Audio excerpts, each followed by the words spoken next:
com muita satisfação que damos início às atividades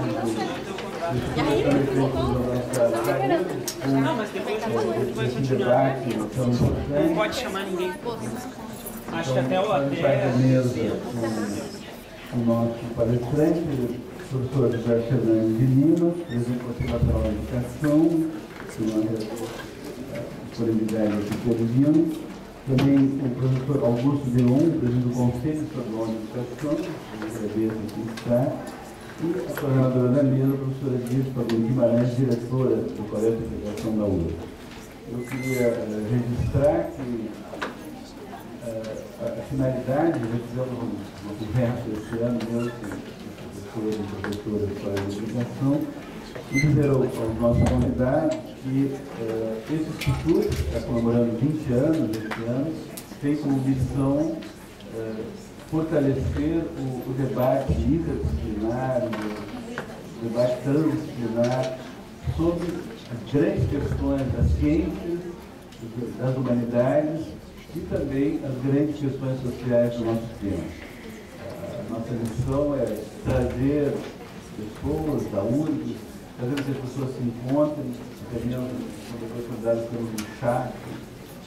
Por enquanto eu podemos copiar do Instituto de Príncipe, mas conseguimos no ano passado realizar 50 painéis de debate como esse, quase 30 filmes, teve 13 exposições, e que mostra que há uma enorme potencialidade do debate interdisciplinar na URGS e também que nós podemos sugerir novos objetos de ciência. Então, nós, esse ano, fizemos uma escola de verão sobre metodologias informacionais, tanto com softwares de análise quantitativa quanto de análise qualitativa, e concluímos o edital das redes interdisciplinares e multidisciplinares de pesquisa. E a ideia, então, é que o espaço de ideias seja ocupado por essas redes. Nós tivemos a alegria de receber 15 propostas, que estão nas mãos dos consultores externos, que vão desde redes neurais, a juventude de direitos humanos, até a ideia de fazer software de análise de texto, mesmo psicologia escolar e aprendizagem de matemática, uma ampla gama de temas que mostram que há uma enorme potencialidade nessa universidade, afinal uma grande universidade nesse país, e realmente o desafio de construir, a partir das disciplinas de pesquisa, uma linguagem comum, talvez utilizando até conceitos comuns, e que as ciências possam realmente se aproveitar tanto dos avanços na ciências físicas, matemáticas, biológicas, químicas, como também nas ciências humanas. Então, nossa ideia é que é possível introduzir esse discurso da inovação científica, da própria revolução científica, a partir desse fecundo diálogo. E no caso específico desse dia de hoje, nós agradecemos a professora Dias essa oportunidade, exatamente porque eu confesso, enquanto universitário, há 12 anos, cansei um pouco das pessoas culparem os alunos porque vieram do mau ensino médio fundamental. Né? Eu acho que a função da universidade é pensar, trabalhar sobre todo o ciclo educativo, desde a pré-escola até a pós-graduação. Eu acho que esse debate é muito importante e que claramente exige um diálogo dos professores e dos alunos dos diferentes níveis que estão nessa universidade. Então, eu gostaria de apresentar o professor José Fernandes de Lima. Ele possui graduação em Física pela Universidade Federal de Pernambuco, mestre e doutor em Física pela Universidade de São Paulo, professor aposentado na Universidade Federal de Sergipe, foi reitor da Universidade Federal de Sergipe, foi diretor do programa da CAPES e secretário de Estado de Educação do Estado de Sergipe e atualmente é presidente do Conselho Nacional de Educação. Teria que passar, então, a direção do trabalho para o senhor aqui e desejo a todos um feliz debate. Muito obrigado.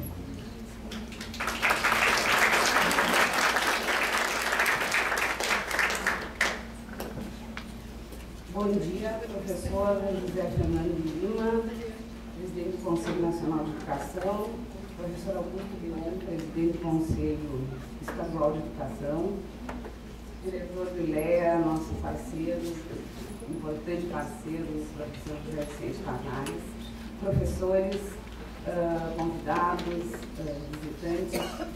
O Colégio de Aplicação tem enorme prazer e honra de, na segunda etapa do nosso seminário, o 52º seminário do Colégio de Aplicação, que tem 60 anos, de agradecer e se dizer muito honrado com estar com vocês aqui, essa possibilidade de conversarmos e debatermos sobre educação básica.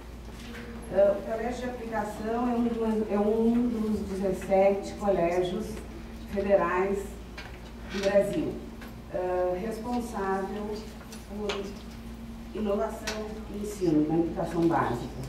Temos como função a qualidade do ensino e a formação de professores.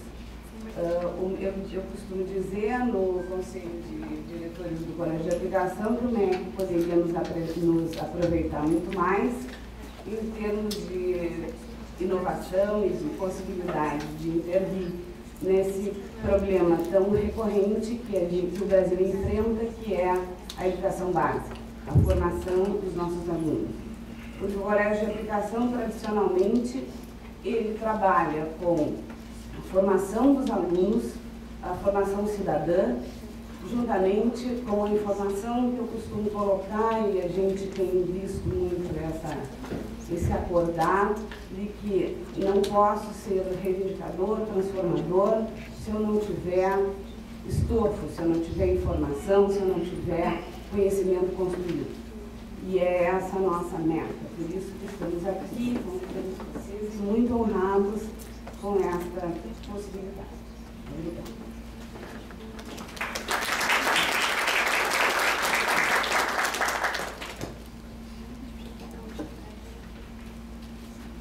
Eu acho que o professor José pode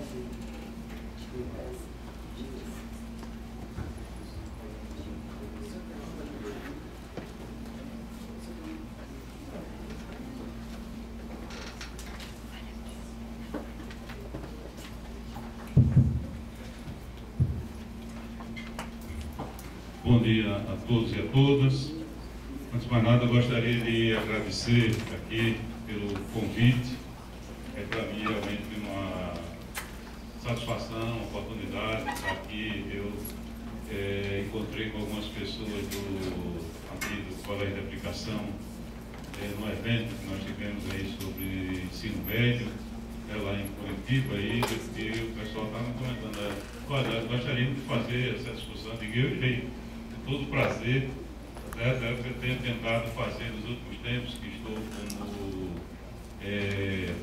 presidente do Conselho, exatamente tentar fazer essa discussão e ir nos lugares para realmente tentar sentir. Porque existe um problema, um vírus, alguma coisa, quando a gente fica lá em Brasília, que termina inibindo um pouco a percepção. Mesmo lugares importantes, aqui como Porto Alegre, terminam não sendo vistos tanto quanto deveriam. Imagine quando você falar em Tufilândia, lá do lado do norte, etc., falar em algum daqueles lugares, lá Marabal. Então, essa é a ideia que a gente está tentando fazer. Portanto, eu agradeço a oportunidade de estar aqui, professor José Vicente, aqui professor Augusto, professora Dícia, pelo convite. E a todos vocês, espero que a gente possa conversar um pouco e debater. Eu cheguei aqui, eu vim com 3 possibilidades aqui da gente falar, tá certo? Eu pensei, tinha uma alternativa, que seria a gente fazer uma visão geral da educação brasileira, no sentido de comparar a pós-graduação com a graduação e com a própria e a educação básica, uma outra que seria, a gente focar um pouco no ensino médio, e tem essa aqui que é um discurso, praticamente, que eu costumo dizer que é o discurso do Conselho que a gente tem feito nos últimos tempos. Então, eu vou começar com esse aqui, sem prejuízo, e vou tentar ser breve, sem prejuízo de que a gente possa fazer depois algumas discussões e algumas... atender o questionamento aí que vocês façam, ver o que a gente está discutindo lá. Nós colocamos esse título aqui, Compromisso com a Qualidade da Educação, foi pelo seguinte: em 2012, me apareceu um conselheiro lá no conselho, dizendo assim: professor Lima, o senhor soube que a presidenta Dilma sancionou a lei 12.685? Eu digo, não, sabe de que é que se trata? Não. Diz que o dia 24, agora nessa altura, vocês desculpem se 24 era 21 de novembro, é o dia dedicado ao compromisso com a criança, o adolescente e a educação. Eu digo, interessante, porque eu não sabia nem tomei conhecimento que isso tinha acontecido e nenhum movimento, na realidade, se processou a esse respeito.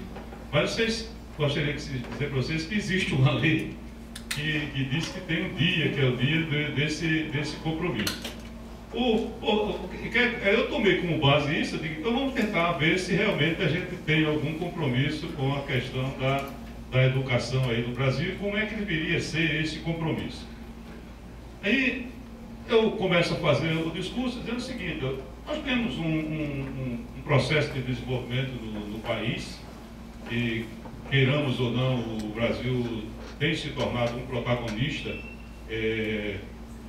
global, aí, um ator global, e a gente vai, a partir dessas discussões, existe um senso comum de que para alcançar um desenvolvimento, etc., o Brasil precisa de investir em educação. Esse é o discurso que vem notadamente do empresariado, notadamente das pessoas que estão cuidando da economia, etc., que colocam o interesse da educação aí como forma de dar resposta à situação econômica, tá certo?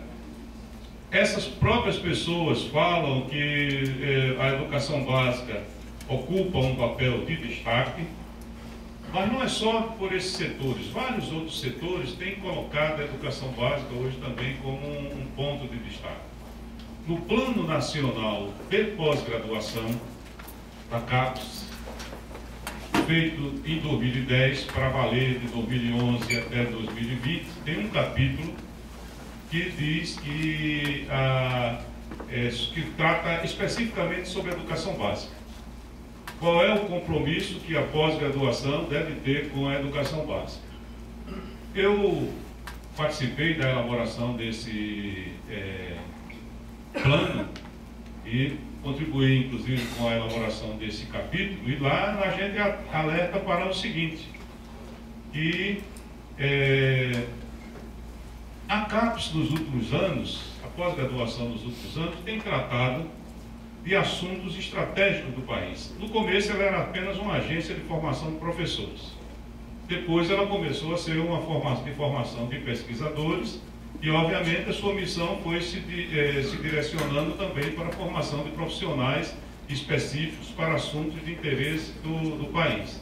Se ela trata de assuntos de interesse do país, ela precisa olhar a educação básica, que hoje é um assunto estratégico, como um assunto estratégico, e a partir disso, esse interesse tem que deixar de ser apenas uma preocupação da área de educação e tem que passar a ser uma preocupação de todos os pesquisadores.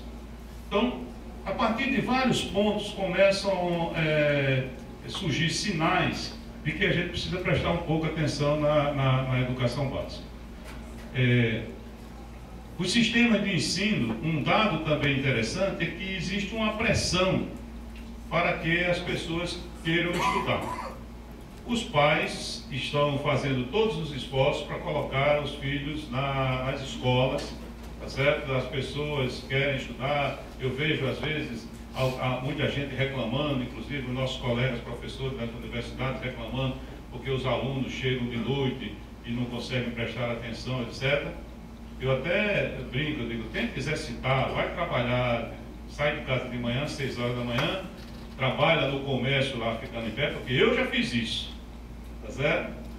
E quando chegar a 10 horas da noite, ou 9 horas da noite, você vai ver que você vai estar com sono.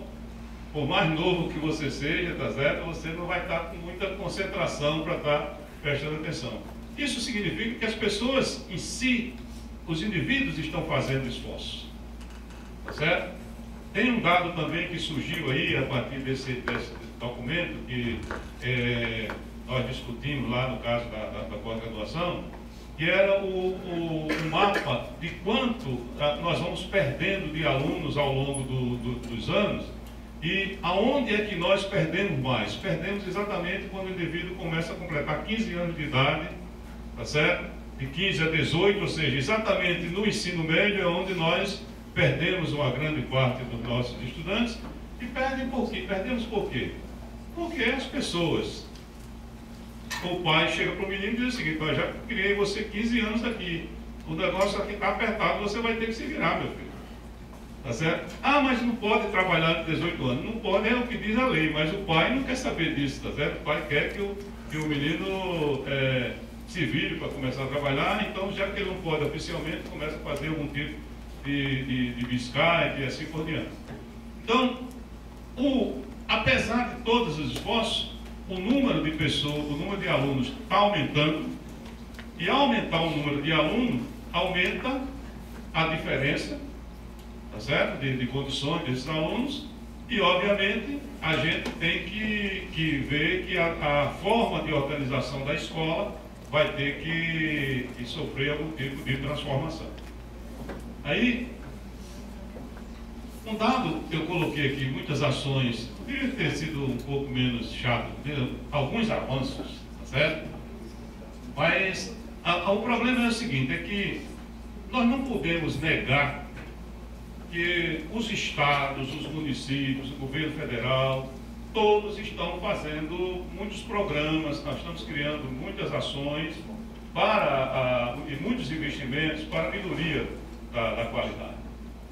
Nós estamos aumentando significativamente o número de alunos dentro das escolas, aumentando o número de creche, de vagas e assim por diante. Agora, o problema é que, apesar desses esforços, nós ainda temos, por exemplo, 50% dos nossos jovens de 15 a 17 anos que não estão no ensino médio. Porque o nosso percentual é o seguinte: quando nós fazemos a taxa bruta, pegamos o número de alunos do ensino médio e dividimos pela população de 15 a 17 anos, nós encontramos 85%. Mas quando nós pegamos a taxa líquida, ou seja, as pessoas de 15 a 17 anos que realmente estão no ensino médio, isso só dá 50%. Qual é a diferença que tem aí? É porque outras pessoas estão estudando, mas essas pessoas estão atrasadas, tá certo? Estão ainda no ensino fundamental. Então, que vai retendo essas pessoas. Então, nós temos dois problemas. O primeiro é que antes nós não tínhamos as escolas. Passamos a ter as escolas, mas agora temos um problema, porque o indivíduo entra na escola, mas ele não consegue progredir. Tá certo? Eu não estou falando nem das avaliações que são feitas aí, etc. Mas a verdade é que ele não está conseguindo progredir. Temos 15% que realmente não estão em lugar nenhum, tá certo? Que não estão realmente dentro da escola. Tem um levantamento desse sentido aí que é muito interessante, porque a gente vai vendo, pega por idade, quem está só estudando, quem está estudando e trabalhando, quem está estudando e procurando emprego, quem nem está estudando, nem está trabalhando, tá certo? Nem está fazendo nada, está totalmente fora do processo. Então, esse é um dado que ainda está. Agora, eu já queria adiantar para vocês o seguinte: esse quadro que nós temos hoje é o melhor quadro que nós já tivemos no Brasil. Tá certo? Talvez seja o quadro mais angustiante, porque nós estamos mais conscientes. Estamos ficando mais conscientes.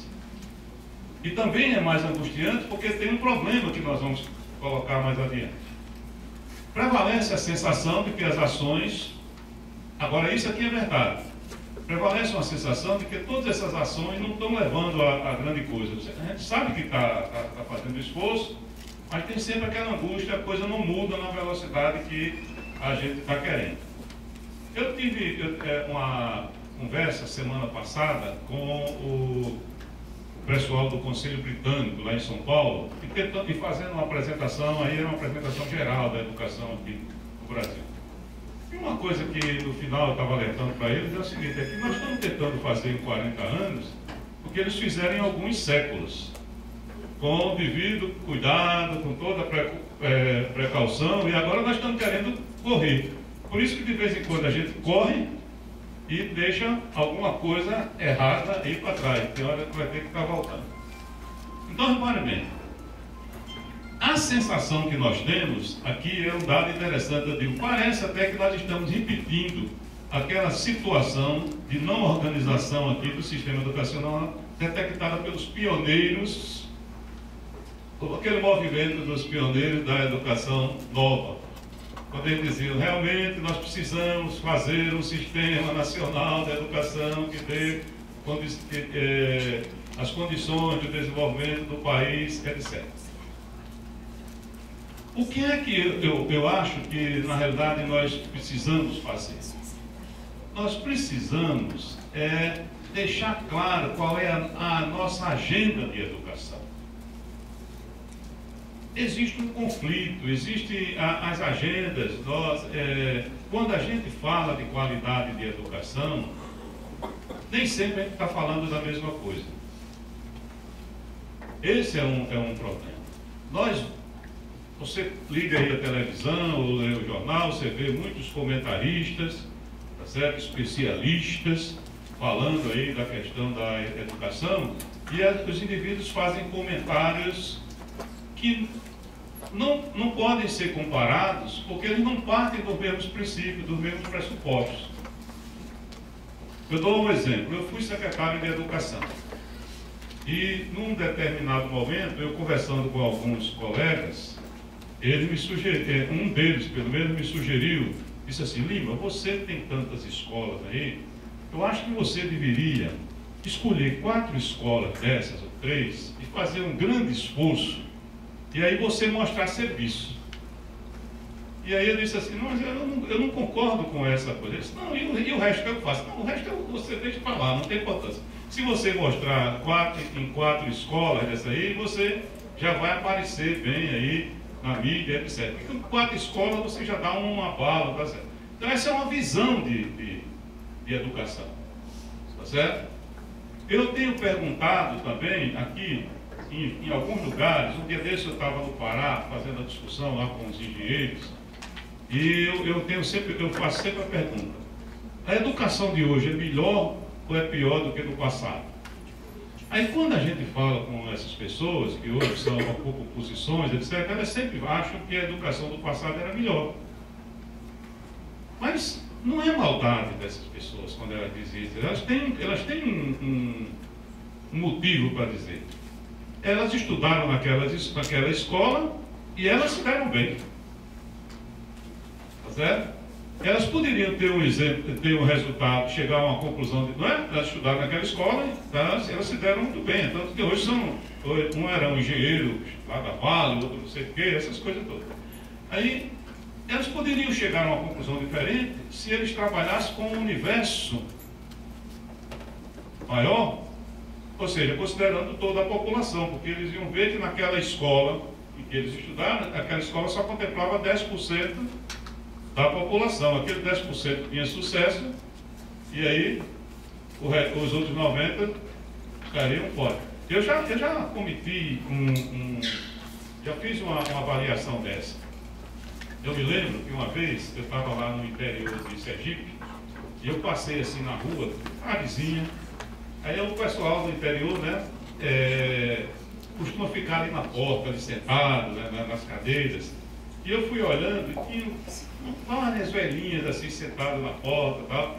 Aí eu falei com o colega, rapaz, o pessoal nessa cidade aqui vive muito, né? Ele disse, não, professor, não vive muito não. a expectativa de vida aqui é muito baixa. Eu digo, mas olha, tudo venido, não, essas foram as que escaparam. Tá certo? As que morreram, você não está vendo as que morreram. Tá certo? Então, aqui, o que eu estou dizendo é que existe uma disputa de agenda. Uma coisa é você pensar com as que escaparam, outra coisa é você lembrar das que morreram. Certo? Então, esse que é o problema. Portanto, eu acho que a gente precisa refletir o papel dos conselhos. Isso aqui, quando eu fiz, eu estava muito mais preocupado com a questão do que a gente chama de regime de colaboração, da montagem de um sistema nacional de educação e etc.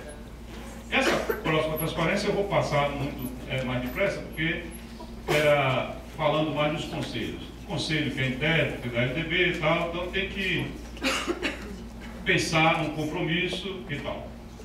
Mas vamos lá. O que eu acho que a gente precisa fazer, na realidade, é o seguinte: nós precisamos identificar quais são as responsáveis para a construção desse sistema nacional de educação. Nós precisamos identificar as responsabilidades, precisamos ativar fóruns de debates, realmente, precisamos tentar unificar um discurso a respeito de educação e precisamos realmente achar a agenda, porque essa agenda está em disputa. Eu acho que a agenda da educação está em disputa. E aí eu quero colocar uma coisinha aqui para vocês, que eu acho que todos vocês já pensaram nisso, mas eu vou tentar colocar de uma forma que permite a gente refletir aqui em conjunto. O que é que talvez dificulte a nossa compreensão quando a gente olha para essas mudanças e quando a gente vai fazer uma discussão em cima dos mesmos dados? O que é que acontece hoje? Saiu agora o resultado do censo escolar. Ou então, de uma hora para outra, sai o resultado do IDEB, ou sai o resultado do Enem, ou o resultado do PISA, etc. Aí nós vamos entrevistar as pessoas. Quando vai entrevistar, os representantes do governo dizem assim: olha, nós estamos melhorando. Os representantes do governo comparam com o passado. Comparando com aquelas turmas, nós estamos melhorando. E algumas outras pessoas comparam com o que deveria ser. Tá certo? Ou então comparam com a Coreia, ou comparam com a Finlândia, tá certo? Ou alguma coisa. Então, existe uma dificuldade aí. Na realidade, eu acho que uma agenda, uma agenda de educação, ela pode responder muitas perguntas, mas ela não pode deixar de responder essas três. Tá certo? Não tem importância, a agenda de educação vai responder aí um monte de coisas.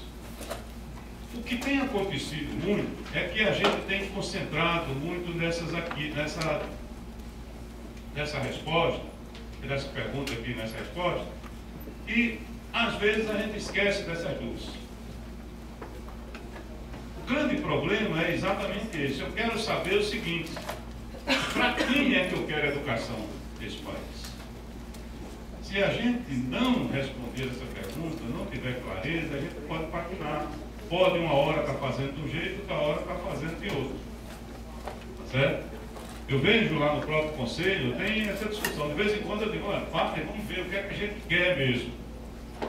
Então, vamos fazer essa discussão. Para que é que a gente quer educação? E aí, quando for, se a gente tiver clareza dessas duas, é que a gente vai pensar no como. Aí esse como, a gente faz o diagnóstico da situação atual, estabelece diretrizes, programa, mobilização e assim por diante. Aqui eu coloquei uma coisa aqui que é uma provocação, tá certo? Eu digo que é necessário ir além do panfleto. No próprio conselho, nós de vez em quando fazemos isso. O que é o panfleto que eu digo assim? Manifesto, a gente faz, a gente diz o que é que a gente quer. Não é só isso. Eu acho que em alguns lugares essas respostas já estão colocadas aqui. Nós não estamos começando um país, nós não estamos naquela situação que estava o Timor-Leste, quando terminou aquela guerra, etc., que várias estruturas estavam desmanteladas. Nós temos uma Constituição temos algumas estruturas que já funcionam e a gente pode buscar essas respostas lá. Tá certo? Se não tivesse, nós teríamos começar dizendo aqui, para quem é que a gente quer educação ou não. Tá certo? Então vamos ver. A nossa Constituição, ela já disse para quem é que nós queremos educação. Os artigos 205 a 214 da Constituição tratam diretamente sobre educação. O artigo 205 diz: educação é um direito de todos, um dever do Estado e da família. Tá certo? Ao dizer que a educação é um direito de todos, ela respondeu a primeira pergunta: para quem não respondeu? E se você achar que vale o que está escrito na Constituição, eu acho bom achar, né? Tá certo? Se você, nós somos 90 que estamos fazendo isso aqui, e até mudamos de vez em quando, né? Tem não sei quantas emendas já. Então, se você acha que o caminho é por aí, lá está dizendo que é para todos. Se é para todos, você tem um critério para saber se está prestando ou não. Se tiver alguém fora, não está prestando. Tá certo? Então, um dia desse, nós estávamos lá no conselho e fazendo uma discussão dessa, e uma autoridade, uma pessoa legal até, mas disse assim: não, bom, na minha época o negócio era muito bom, porque, vejam só, na minha época tinha exame de admissão para entrar no ginásio. Aí eu disse: então, companheiro, não estava de acordo com o que nós queremos hoje no Brasil. Por quê? Porque se tinha exame de admissão, era um atestado de que não era para todo mundo. Está claro? Aquela ideia do exame de admissão era exatamente a seguinte: é porque não era para todo mundo, só tem para alguns. Então, quem não se enquadrar aqui, cai fora. Ah, mas você pode dizer assim: eu não concordo com essa ideia, eu acho que a educação não é para tudo. Pronto, então se você não concorda, ponha lá na Constituição e aí a gente vai agora trabalhar. Mas o que eu estou dizendo, o que prevalece hoje na Constituição é que é para todos. Então, diz mais, o artigo 206 diz quais são os princípios que devem nortear a educação. O artigo 207 trata das universidades, da autonomia das universidades, e o artigo 208 trata da obrigatoriedade do Estado. O artigo 208 diz: olha, é obrigado a atender todas as pessoas de 4 anos a 17 anos. Então, se você encontrar uma criança de 4 anos fora da escola, alguém está cometendo um erro, um mal feito, tá certo? Alguém está fazendo alguma coisa errada, ok? Por quê? Porque a Constituição diz que é assim e que o Estado tem a obrigação de manter dentre os 4 aos 17 anos. Então, um dado também interessante é exatamente o seguinte: olha, a gente diz que a educação, então, é um direito. É o que está lá dizendo, o direito à educação. A educação é para todos. E aqui nós temos que acrescentar e para cada um. Para cada um no sentido de que, se você não tomar cuidado, o fato só de você dizer que é para todos, as portas estão abertas, não vai garantir que as pessoas entrem. Tá certo? Se você quiser realmente levar adiante a ideia de que é para todos, você tem que pensar nas pessoas em si. Eu estou fazendo um trabalho com uma escolinha lá em Sergipe, padrinhando, com um certo cuidado, porque como eu fui secretário também, mas é uma pesquisazinha que eu estou fazendo lá com uma escola. É uma escola de ensino fundamental, do 6º ao 9º ano, tem só 7 turmas, tá certo? 5 de manhã e 2 turmas de tarde. E aí eu comecei a ir lá conversar com a coordenadora pedagógica, com a secretária, com a diretora, etc. Aí o que é que ocorre? A primeira coisa que eu verifico, eles não têm ideia de quantos meninos abandonam por ano. Não trabalham com essa, eles não têm nenhum controle, assim, né? Quer dizer, aparece lá na caderneta, se você for pesquisar, você acha, mas não é um dado que eles tenham conhecimento do dia a dia. Tá certo? O menino desaparece, mas para ele é mesmo assim. Desculpa, isso aqui não estava planejado, não.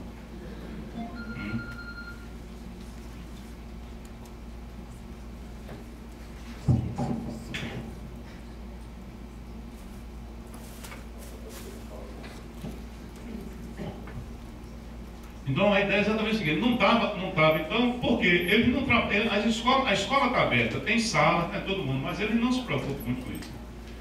Aí, a outra coisa é a seguinte, para que a gente quer educação?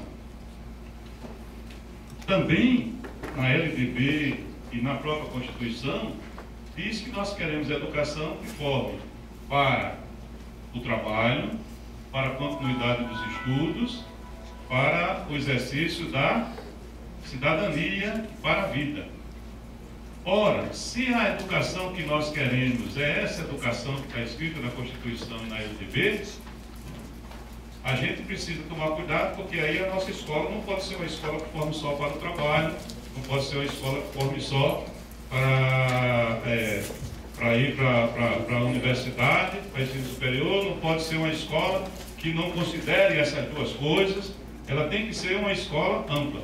Ah, professor, mas assim é muito difícil formar. Sim, claro que é difícil formar. Tá certo? Mas o primeiro ponto que nós temos que assumir é o seguinte, é isso que nós queremos ou não?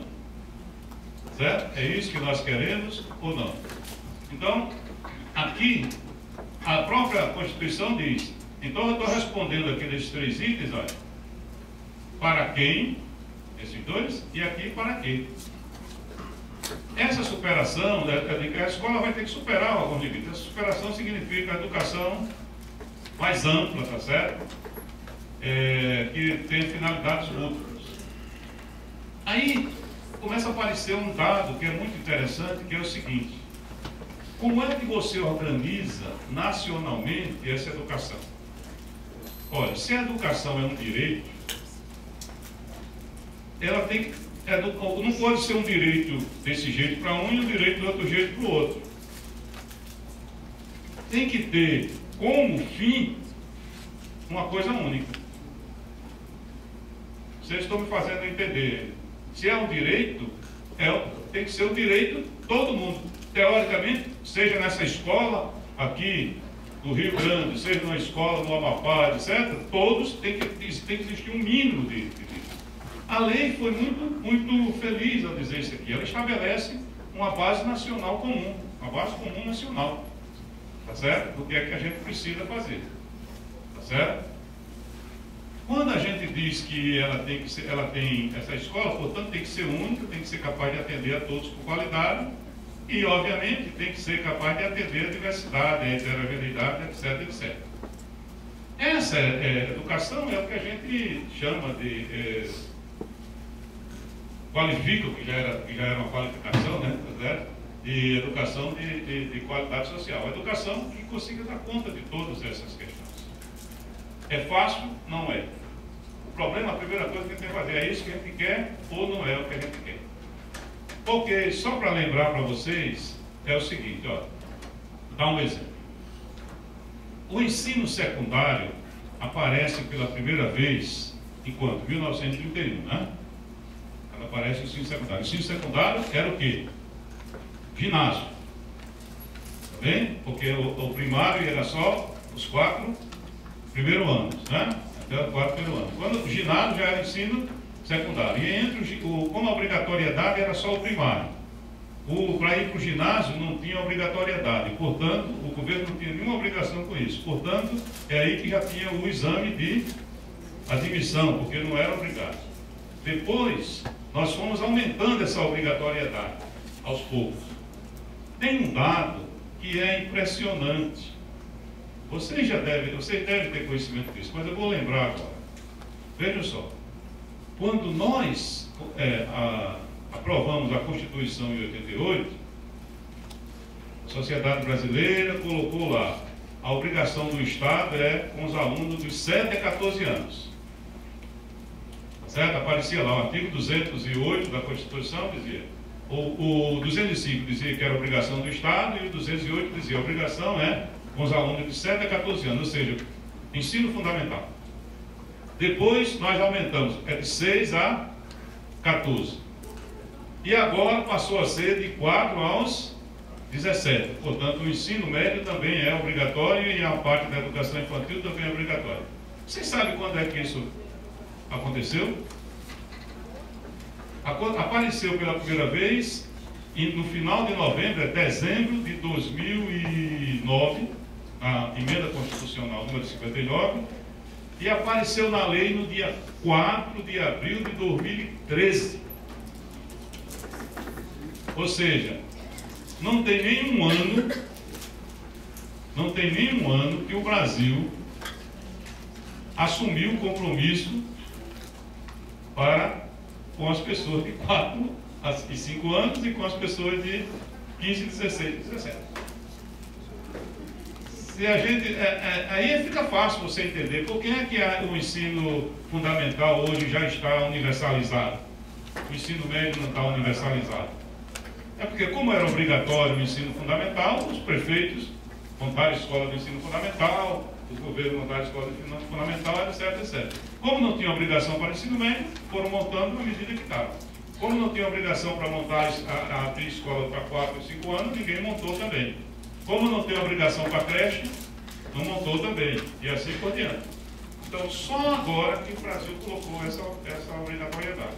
Portanto, nós estamos até do ponto de vista legal, com séculos de atraso. E entre colocar na lei e fazer isso acontecer, já vai demorar uns dias, certo? Não vai demorar porque realmente não é uma coisa fácil. Vou dar um exemplo para vocês. A presidente Dilma, no começo do mandato aí, disse: antes que eu esqueça, saltem aí qualquer conotação como é que chama, partidária, política, eleição. É um dado oficial, como é que eu diria, analisando o executivo fazendo alguma coisa. Começou um programa para fazer 6 mil creches. Vocês devem ter ouvido falar nisso, né? Vamos fazer 6 mil creches. Na minha opinião, 6 mil creches é muito pouco. Porque como nós temos 5.564 municípios, 6 mil creches dá uma creche por município. Tá certo? Então, é um negócio pequeno. Sabia que até agora não conseguimos construir essas 6 mil creches? O dinheiro foi repassado, quer dizer, tem 7 mil e tanto, já até aumentaram, já mandaram dinheiro até para 7 mil, mas quando vai olhar as construídas mesmo, não aconteceu, emperra num canto, emperra no outro, tem problema em várias coisas e estão acontecendo. Isso vai contra 4 anos, né? Estamos no 4º ano de governo e tal. Então, é um pouco demorado mesmo. Olha, aí eu vou agora vou saltar essa parte aqui, porque eu acho que a gente já pode ir fazendo. O conceito de qualidade de educação. Uma coisa que é muito interessante chamar a atenção dessa história é que o conceito de qualidade de educação é uma construção histórica, tá certo? E vai mudando de significado com o tempo. Num determinado momento, o conceito de qualidade da educação, como não era para todo mundo, era exatamente o seguinte: a escola boa é aquela que bota mais dificuldade. Tá certo? Como você vai medir como se fosse uma grandeza intensiva aí, tá certo? Então é só você fazer o seguinte: olha, a minha escola aqui só sai cara bom. Menino, quando sai daqui, sai muito bom. Sai em quantos? Não, só sai 3 por ano, tá certo? Mas garanto a você que sai bom. É um tipo de medida. Outra medida é quando você quer também que saia gente boa e que é em quantidade. Então, Na hora que você diz que é para todos ou não, é uma mudança que está acontecendo. Essa questão da concepção da qualidade da educação está mudando muito. Tem um dado aqui que é interessante, é o seguinte, que a nossa tradição, na realidade, é essa de praticar a educação excludente. A gente fala todo aqui, eu dou esse discurso todinho, de vez em quando eu vou lá, pego o menino, tá certo? E você vê que aplica um pouco isso. Aparece em algum discurso, a gente vai tentando deixar escapar, tá certo? Mas eu acho que qualquer dúvida que você tenha, leia a Constituição, tá certo? Leia a LDB, que elas estão dizendo muito bem o que é que a gente pode esperar também. Pronto. Eu diria que a qualidade da educação hoje está diretamente ligada à definição, tá certo? De direitos. Hoje o que está escrito para ser de qualidade, tem que ser para todos. Se não for para todos, não é de qualidade. Não sou eu que estou dizendo, é o que está dizendo a Constituição. Se ela está dizendo que é para todo mundo, se não for para todos, já deixou de ser de qualidade. Tá certo? Pronto. Aí, tendo isso em vista, a gente vai ter que começar a pensar como é que a gente vai ter que organizar a escola, tá certo? Esse movimento, na realidade, exige um compromisso aí de todo mundo com esse processo educativo. E a gente precisa, de alguma forma, no Brasil, mudar um pouco esse quadro que a gente tem. Eu comecei a dizer que quando sai o resultado, sai o resultado, o IDEB ruim. Quem fica dizendo, quem fica se justificando é sempre o ministro, é o secretário de Educação. Está errado. Ou a gente transforma essa questão de educação ou a gente se apropria dessa bandeira da qualidade da educação, ou a sociedade se apropria disso, ou não dá certo. A qualidade da educação não pode ser o discurso único de quem está no cargo, tá certo? Não pode. Ou é um movimento feito a partir de toda a sociedade, dos professores, dos educadores de modo geral, ou a gente não vai para lugar nenhum. Pronto, aqui eu começo a entrar em alguns detalhes, mas essa aqui eu acho que é a parte que dá para a gente abrir para fazer discussão. Eu coloco como é que a gente tem que comportar, o que é que tem que levar a cultura para dentro da escola, tá certo? Então, hoje nós estamos sendo obrigados a ter que refletir, porque nós temos um problema seríssimo, que é o seguinte: as escolas hoje, elas estão sendo demandadas pela sociedade por tudo que é lá. As mocinhas estão engravidando precocemente. Aí o que é que acontece? Viram para a escola e dizem assim: a escola tem que desenvolver um projeto, porque não pode a moça ficar engravidando precocemente. Aí nesse bairro tem muita droga, tá certo? Tem muito crack. Portanto, as escolas precisam fazer um projeto para o combate ao crack. Aí a dengue está aumentando, tá certo? Porto Alegre não tem dengue, né? Tem? Então, se tem, vai ter que colocar. Eu sempre penso em dengue, notícia do Rio de Janeiro. Mas, aí se tem, vai ter que fazer. E por aí afora, cada dia vai fazendo. Aí o que é que acontece? Quando chega no final do ano, passa lá o pessoal do INEP e aplica manda fazer uma raiz quadrada. Tá certo? Aí o menino não sabe. Tá certo? Aí aplica lá uma prova de matemática, outra prova de português, e o menino não sabe. Estranho para mim se ele soubesse. Certo? Existe uma separação entre o que algumas pessoas que avaliam ficam pensando que a escola está fazendo e o que a escola realmente faz, e o que ela é demandada e o que ela acha que tem que ser feito. Então a gente precisa afinar esse discurso. Sem isso, não faz sentido fazer avaliação. Entendeu? o certo, é muito bom a ideia, é boa a ideia da gente ter essas avaliações nacionais, porque aí a gente vai poder comparar, vai poder garantir a história do direito, não vai deixar ninguém fora, não vai permitir que uma escola fique ensinando alguma coisa que não tem nada a ver, quer dizer, desgarre do bando geral, tá certo? É muito importante isso. Agora, para que essas coisas funcionem, o caminho tem que ser o seguinte: nós temos os princípios básicos da Constituição, temos as diretrizes curriculares nacionais que são escritas pelo Conselho, tá certo? Nacional da Educação, que procuram interpretar isso de uma forma mais geral, como é que esse pensamento constitucional e da LDB vai se traduzir na escola.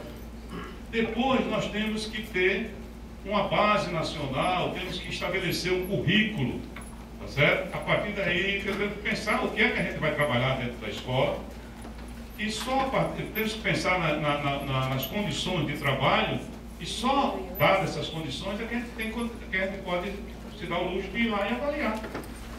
A avaliação tem que ser, ela é muito mais eficiente quando ela é feita com base naquilo que você acordou.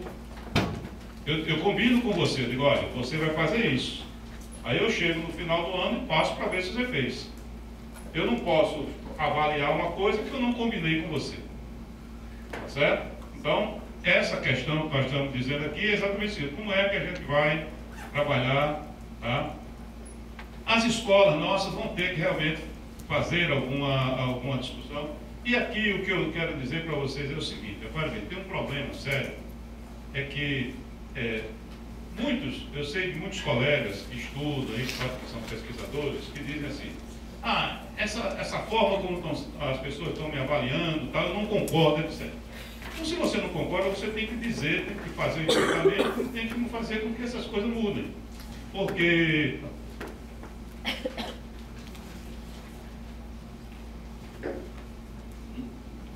caso contrário, a gente vai ficar com esses resultados aí que só desanimam. Claro que se a gente estabelecer esse compromisso, aí nesse caso nós iremos fazer realmente, organizar os projetos político-pedagógicos, nós vamos assumir esse compromisso, vamos ter que formar os professores, certo? Vamos ter que aqui sim, hoje está uma discussão sobre a questão de formação de professores. Quando eu falo para o secretário de Educação, eu digo que para você ter conseguir levar um projeto de educação com alguma qualidade, você precisa de profissionais qualificados e motivados. Certo? O motivado é tão importante quanto o qualificado, até porque a motivação pode trazer a qualificação também, tá certo? Pode fazer. E aqui, claro, que entram as condições de trabalho, entram coisas que às vezes a gente esquece. Eu vou dar um exemplo. Essa escolinha que eu estou acompanhando lá em Sergipe, as aulas vão começar agora no dia 14. Eu passei lá segunda-feira passada. Até hoje não chegaram os professores, nem de português, inglês e matemática. Então, é de se esperar. Vamos começar as aulas faltando professor de português, professor de matemática, professor de inglês. O que é que vai acontecer com o aprendizado desse aluno? Não pode ser tão bom, tá certo? Nós que vivemos dentro das escolas, talvez até nos enganemos, né? Fiquemos nos enganando, mas nós acreditamos que o professor tem um papel importante, tá certo? Nós acreditamos que nessa relação, tá? Um dia desse estava lá no conselho um colega, aí ele chegou e disse assim: não, esse negócio, a educação realmente não tem nenhum papel, nós estamos aqui no meio. Aí eu digo assim: pelo amor de Deus, não me faça acreditar nisso, senão eu vou me suicidar. Porque a minha vida toda foi acreditando que a gente tinha algum papel a desempenhar, né? Mas, pronto, vou finalizar isso aqui. Aqui é mais discutindo ainda sobre a questão de como trabalhar a educação. Hoje em dia, Normalmente, que a gente quer ampliar, a gente tem que ter em mente a questão da diversidade, tá certo? Está bem colocado na LDB, porque você não pode trabalhar com a mesma... você tem que ampliar o cuidado na hora que você aumenta as pessoas e vem de caminhos diferentes. Em todos os documentos que nós estamos fazendo no Conselho Nacional de Educação, nós estamos apostando enormemente no projeto da escola. Não é uma invenção nossa. A LDB diz que quem discute o projeto, a LDB aposta na autonomia da escola para desenvolvimento dos projetos. E é por isso que quando nós escrevemos as normas lá no Conselho, nós não procuramos ser o mais flexível possível. Nós orientamos, mas não damos regras absolutas. Porque nós acreditamos que a escola tem que se organizar. Certo? Aí o que é que acontece aqui? A gente fala, todo mundo, as nossas escolas, nossas faculdades, ensinam demais. Se você pegar em qualquer documento, aparece demais a questão de projeto político-pedagógico. Mas quando você vai nas escolas, você pergunta assim, essa escola aqui tem projeto político-pedagógico? Tem. Cadê? Peraí que eu vou procurar. Ela vai procurar lá, de uma hora para outra ela acha em algum lugar um papel que alguém um dia escreveu alguma coisa, ou copiou de alguma coisa, tem um projeto. Não é isso, tá certo? O que eu estou dizendo é que isso é uma coisa que, se realmente é para valer, tem que ser revisitado todo ano, discutido, conversado e tal. Teria que ter um movimento a partir da escola. A maioria você tem escolas que não reúnem para começar o ano, para organizar, e não reúnem para terminar o ano, e etc. Claro que isso não acontece com o colégio de aplicação. O colégio de aplicação é um mundo mais bonitinho. Mas até por ser um mundo mais bonitinho, tem um papel aí que pode explicar, pelo menos mostrar para os outros como é que pode ter um... Bom, a questão da gestão aqui que nós falamos, da gestão democrática, é no sentido de trazer todas as pessoas para participar do debate. Tem a ver com aquele lá de cima também. Aqui nós tivemos uma discussão